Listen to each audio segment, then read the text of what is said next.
म्हणजे सुवर्ण अक्षराने लिहून ठेवावा असा आजचा क्षण आहे.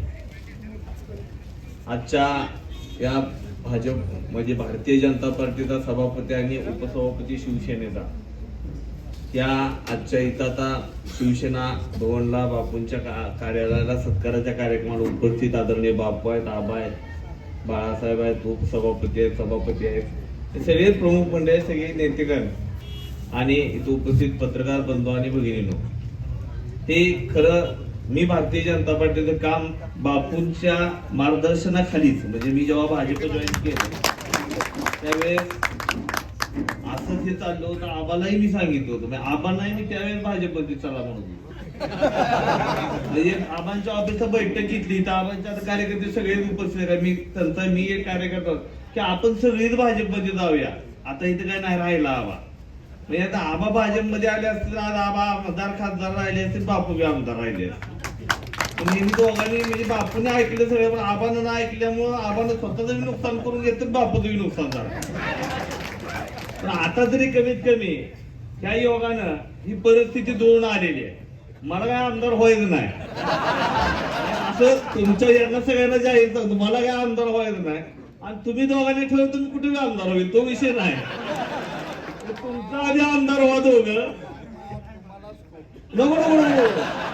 मला करू म्हणण्याने मी मगाशी म्हणलं तुम्ही ह्या दोघांना ही सगळ्या एवढा 8 तास करायचा होता तर कशाला आपण पडलो नाही तेवढे पैसे खर्चायला लावले. सॉरी बघितले ही परिस्थिती आहे. असं नैसर्गिकरित्या म्हणजे सगळ्यांना वेळ आल्यामुळं सगळ्या गोष्टी कळल्यामुळं यामध्ये सगळं श्रेय मित्र तुमचं आहे. तुम्ही या नेत्यांची कानउघडणी केली. आबांच्या कार्यकर्त्याने आबांना स्पष्ट सांगितलं आबा अशी भूमिका घ्यावी लागणार.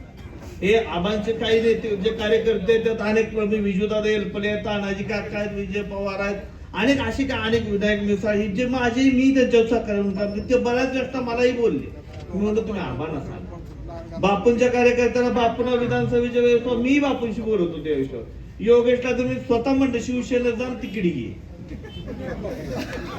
स्पष्ट सांगतो जया भाऊ म्हणते त्याला तिकडे भाजपचं दे, नाही भाऊ म्हटलं मी त्याचा साक्षीदार मीच त्याला भाजप शिवसेनेत घालवतो. ही काय जे आहे ते स्पष्ट खरी परिस्थिती बोलतोय का मी व्यासपीठावर वाचन करत नाही. तर हे जे एकसंगता आपली झालेली आहे ही एकसंगता तुम्ही मंडळींनी नेते मंडळीला वेळोवेळी जागृत केलं. काय परिस्थिती काय खाली लढायचं तुम्हाला या व्यासपीठावरची केव्हाही एका रात्री एका ठिकाणी येऊ शकतात, परंतु तुम्ही तिथे एका रात्री त्या गावाला येऊ शकत नाही. गावामध्ये हडवैर असतील भांडणं असतात, धनीमातीला आपण एकमेका जात नाही, एवढ्या टोकात आपण एकमेकांवर लढतो. परंतु त्या परिस्थितीमध्ये अशा प्रसंग अनेक वेळा यायला लागले.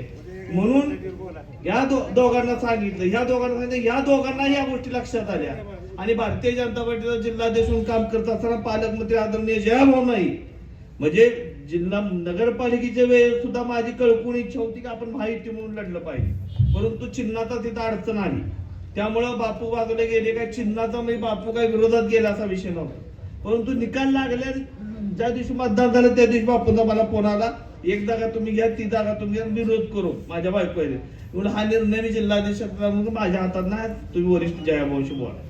जयाभाऊशी चर्चा केली, त्यानंतर आबांशी चर्चा झाली. परंतु मागं फारसं जाण्यापेक्षा ह्या सगळ्या गोष्टी जयाभाऊंना सांगितलं असं होत असेल तर सांगोला पंचायत समिती महायुतीचा म्हणजे भाजपचा सभापती होईल, महायुती राहील. जी खरी महायुती आहे राज्यामध्ये ती फक्त सांगोल्यातच राबली गेली जिल्हा परिषद पंचायत समितीला, इतर कुठेच ठिकाणी राबले नाही. अशा पद्धतीने आपण पुढे जाऊया.